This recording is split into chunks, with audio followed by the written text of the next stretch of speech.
Y'all, can I tell you about these Tecovas boots? I don't know if y'all know this, but these boots are handmade, high quality, stylish, and comfortable right out of the box. I know we buy everything online these days, but boots are something you really should get fitted for. And it just so happens Tecovas is based right here in Austin. So come shop with me at the Tecovas store on South Congress or the Domain. That's TECOVAS.com. Don't go gently, y'all.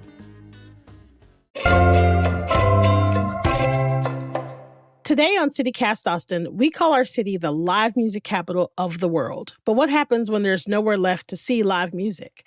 Freelance music reporter Chad Swiatecki joins me to talk about how music venues in Austin are just trying to survive. This is the first of 5 episodes sponsored by Tecovas about the music community in Austin called Austin in Stereo. And one more thing, stick around after our interview with Chad for a segment called A Mile in Their Boots. This series shines a light on Austinites who help make our local community thrive. And today we'll be hearing from none other than Erica Nix, a self-described body-positive ambassador. A Mile in Their Boots, just like this episode, is brought to you by our exclusive launch sponsor, Tecovas.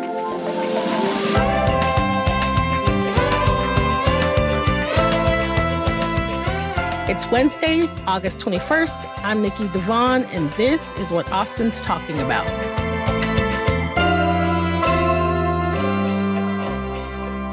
We are here with Chad Swiatecki, freelance reporter based in Austin. Hi, how are you? Hello. And we are going to talk about, selfishly, one of the most important things on my mind right now, and that is venues. Mm-hmm.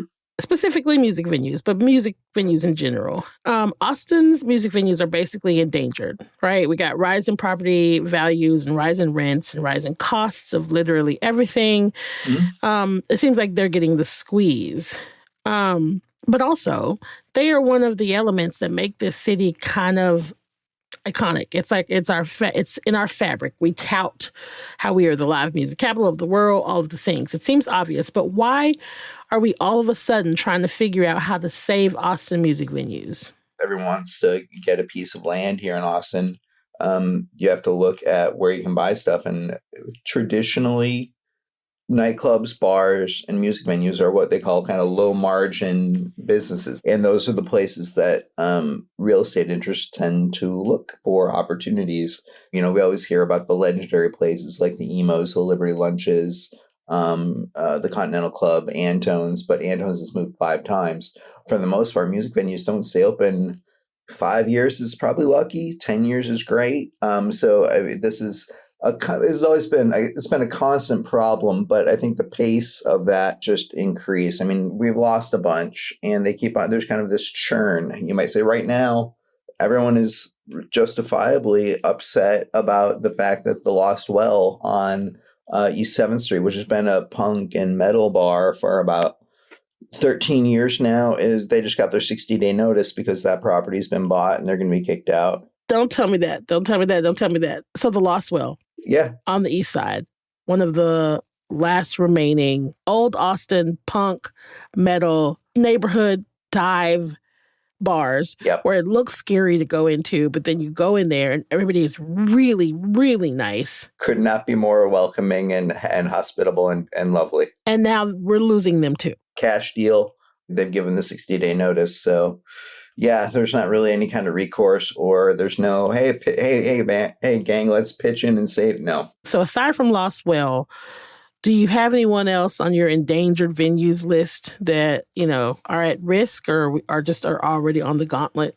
I don't want to speak anything into existence here. I mean, Mohawk, Cheer Up Charlie's, that whole stretch. I'm a Red River guy, so yeah, that's everything there is, I think, essential and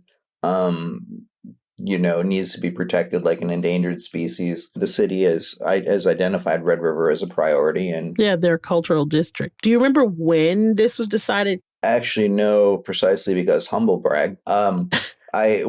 I used to be a writer for the Austin Business Journal, and when I started there, one of the first things I wanted to do was a story about how the Waller Creek Dam or the Waller Creek Tunnel project was going to, raise all that area out of floodplain, make it developable, raise the land prices. And I was like, the music venues there aren't going to survive if all those, if we just let the market completely take over. And so I wrote this story kind of bringing that fact to light. It was a fairly high profile piece on the cover of the Austin Business Journal in July of 2013. Whoa. The Red River Cultural District was created in October of 2013. Nice. Not going to take credit. A little bit of correlation versus causation there, but I was in there somewhere. Yeah.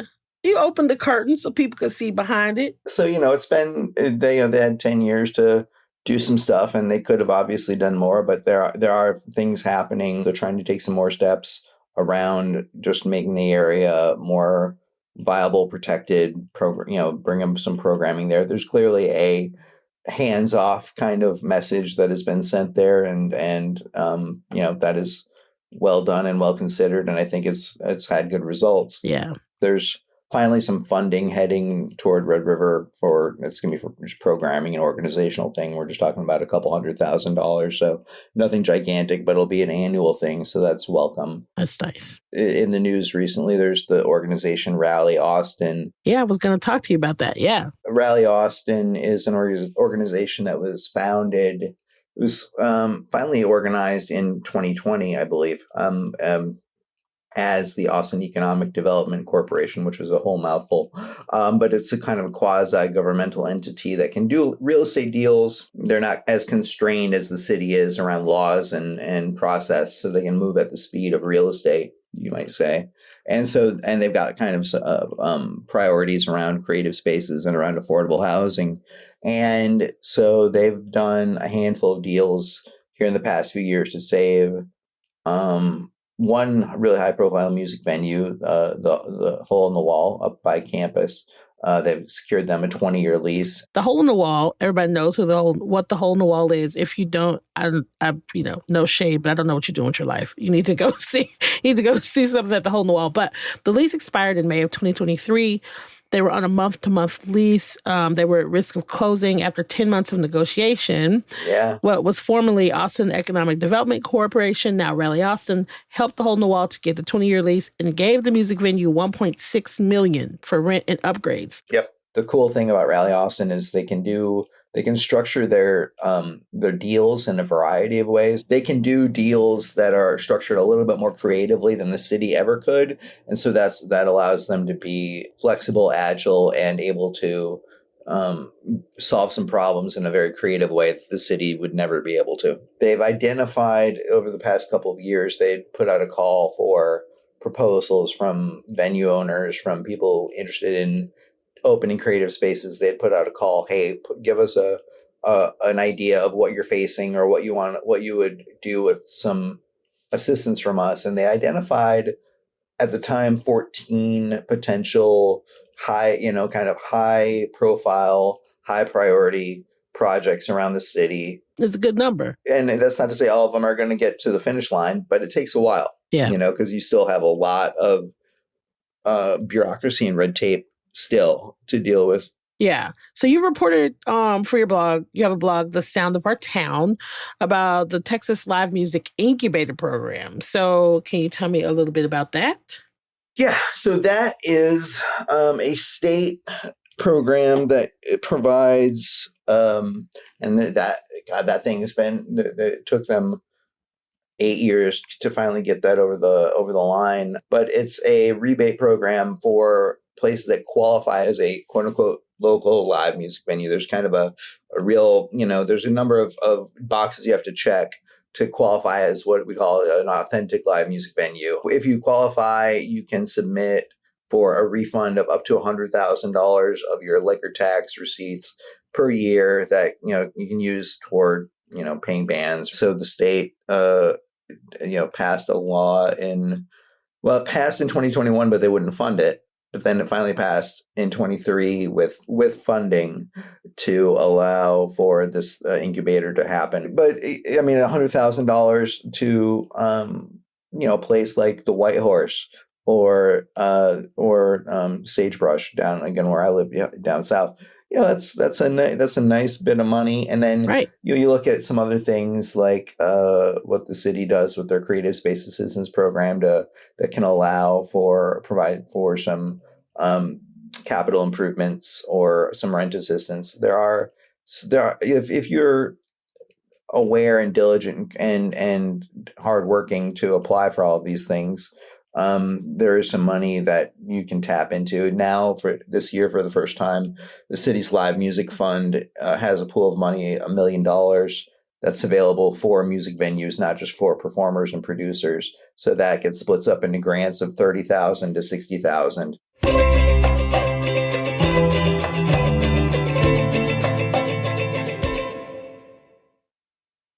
Now, so for the Texas Live Music Incubator Program, there are 50 businesses, right? That they recognized, about 50 businesses. In Austin, yeah. And then the live music, you mentioned the Austin Live Music Fund. It was created by the City Council, for everyone that might not know, in 2019. Who does that money go to? Where does it come from? Now, I thought that like last year, there was about 650 submissions, and it was $3.5 million. That sounds right. Yeah. Of funding. Who does that money go to, and where does that money come from? Let's just talk a little bit about that. So, I mean, there's a giant asterisk when you say that it was founded in 2019, because it took the Music Commission and other relative, involved parties a good 2.5, 3 years to actually figure out what they wanted that program to be. It was only rolled out for the first time in actual practice last year with that $3.5 million.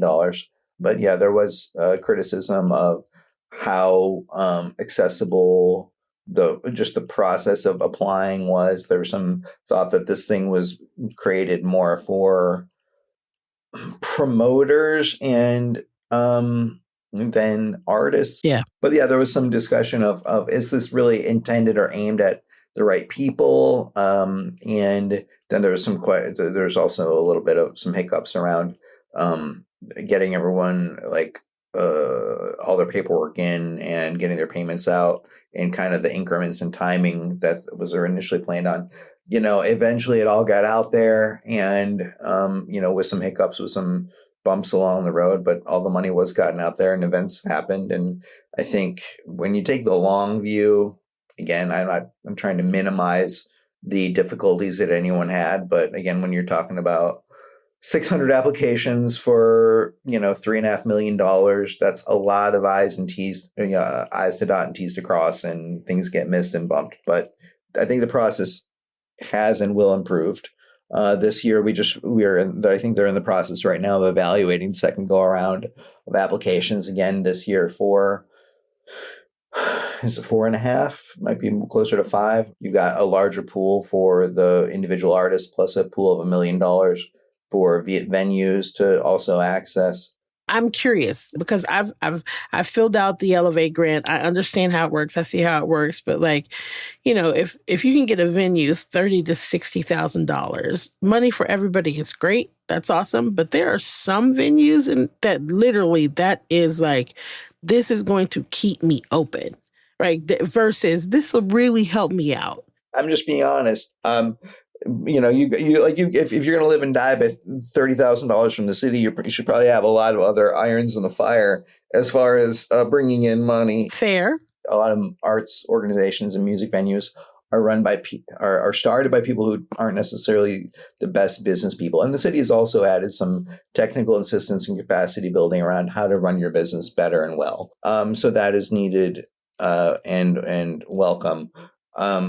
But I guess all I'm saying is you gotta have, again, lots of irons in the fire. You can't purely rely on your music calendar to live and die by these days. You got to bring in other business.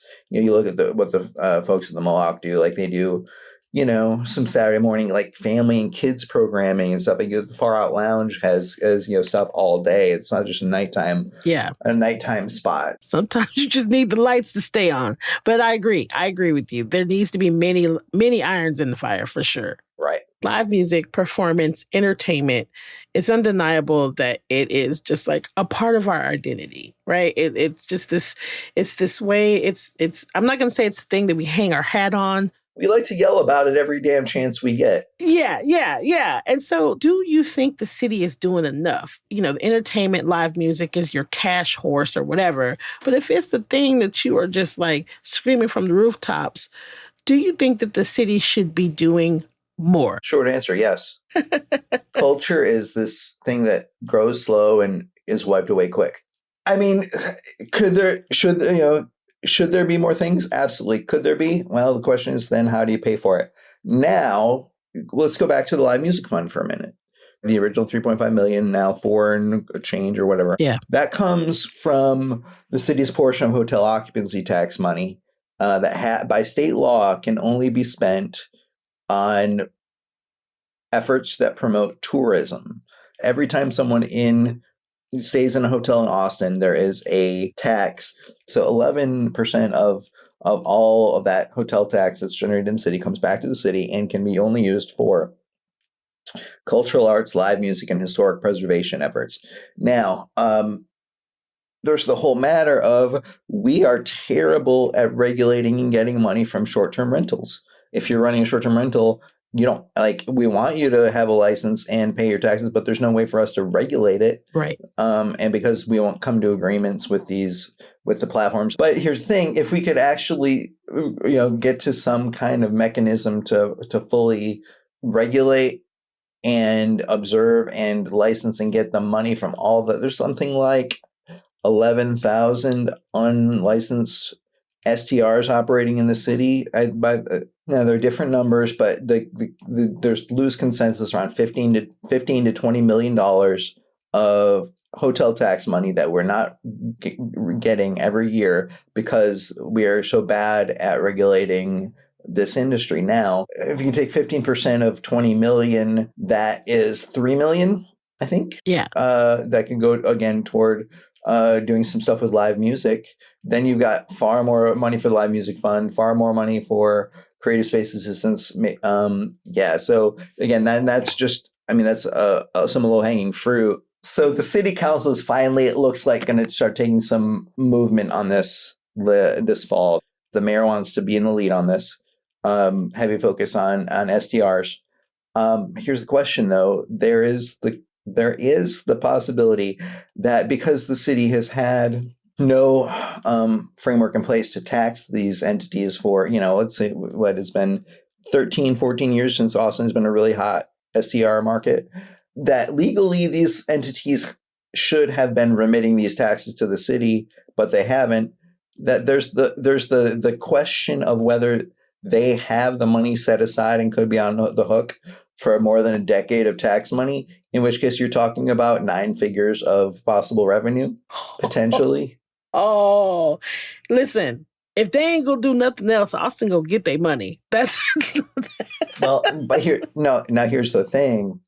I've talked to some city council people who are scared of that possibility because they're like, if all of a sudden we have $100 million plus fair available that can only be spent in these very specific ways, we are going to have a bloodbath between arts organizations trying to get every penny of it because we don't have any way to allocate it. And I'm like, that's true. I'm like, so you're worried about having too much money to give out? How big of an Austin problem is that, right? So anyway, keep your eyes on that. I'm keeping my fingers crossed for that. There we go. So maybe this fall we'll maybe start to have some daylight on all of that stuff. So yes. Stay tuned. Is there anything else on this topic that you want to add? Because we've covered a lot, but I feel like you might have something in the chamber. The only thing I can say is, go to shows. I'm in my mid-40s. I try to get out to at least one a week. I don't always get there. There's this gentleman in town, Dave Sullivan, who's like you may know him. Yep. He is, he's in his 60s. He's at multiple shows every night by bike and walking. He's what? I didn't know he biked and walked. Or he takes the bus. He's everywhere. Yeah, and he is my hero. So I can't operate at that level, but I try to get out to one thing a week. Go to shows, buy drinks or buy some non-alcoholic thing if that's your vibe. Get some money into these people's pockets and do your part. Now there's a whole question of, can we get some of these tech bros to start doing some helping in some manageable weight too. That's a whole other question, but that's not for me to decide. But do your part, I guess is what I'm saying. Do your part. Do your part. Chad, thank you so much for being here and providing me some of the best and also saddest news. There's some smiles, but there's some womp womp in there too. So, oh man, the lost whale! I can't even believe it. I'm shook. I can't. So upset. I wish there was any kind of a bright, silver lining, but I don't really see one there. But yeah, thank you so much. Okay, bye, Chad. Bye-bye. Thanks. Next up, let's walk a mile in Erica Nix's boots. Brought to you by our launch sponsor, Tecovas. Hey, y'all. I'm here with Erica Nix, body positive ambassador and, badass Austinite. And we're going to talk to her about a mile in her boots. Hi, Erica. Hi, Nikki. Okay, so first off, just in case someone lives under a rock, who are you?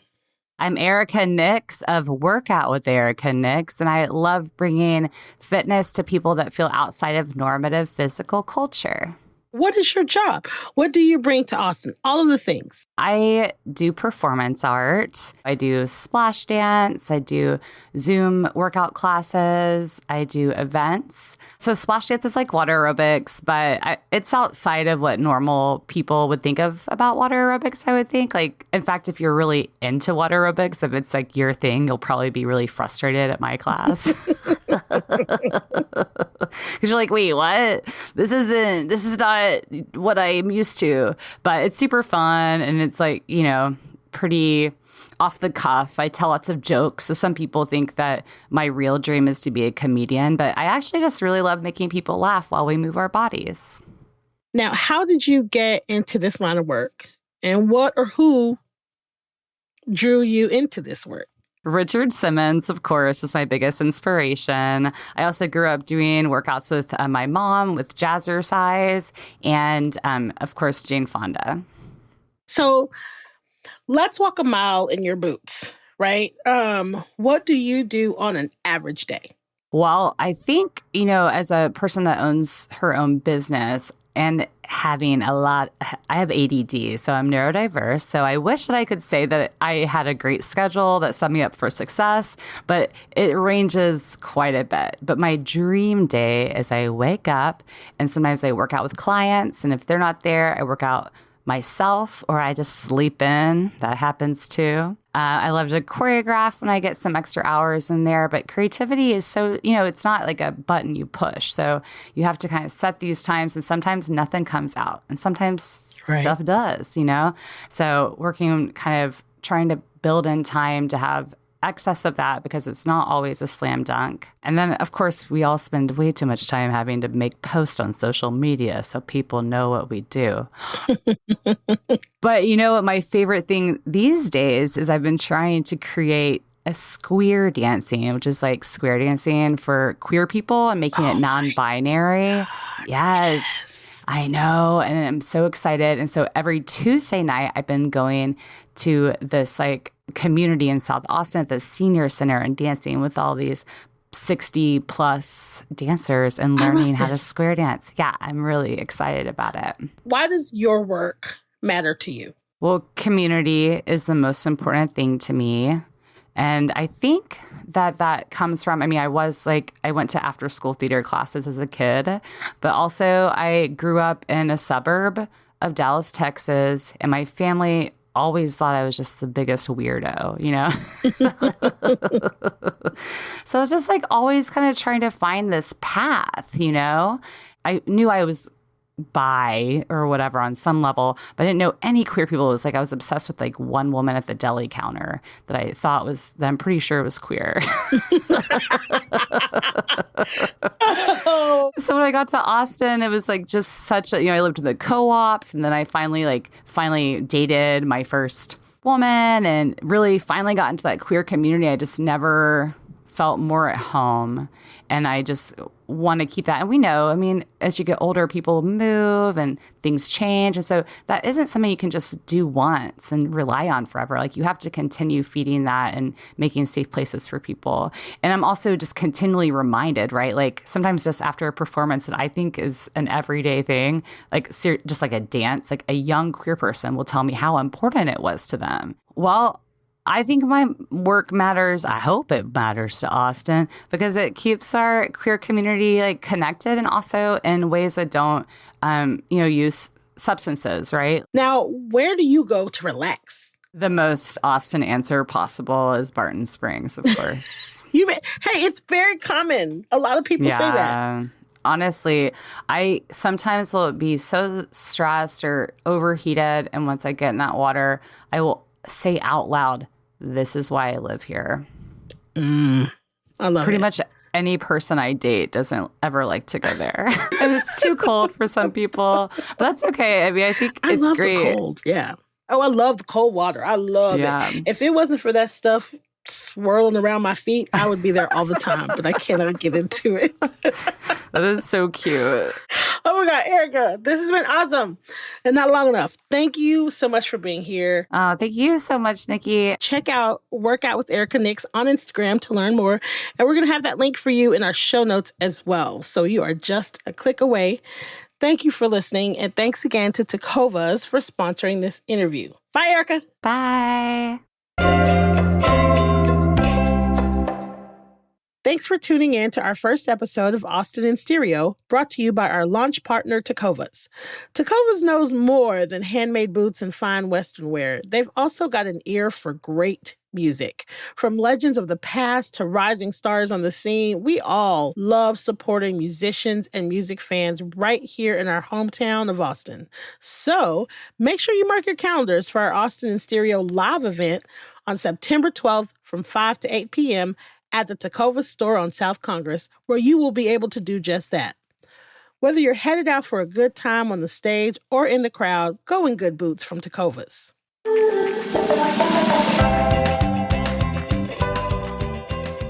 That's all for today here on CityCast Austin. You can find links to Chad and Erica's social media in our show notes. If you enjoy the show, why not tell a friend, rate the show, leave us a review, and subscribe to our Hey Austin newsletter. We'll be back tomorrow morning with more news from around the city. Bye, y'all.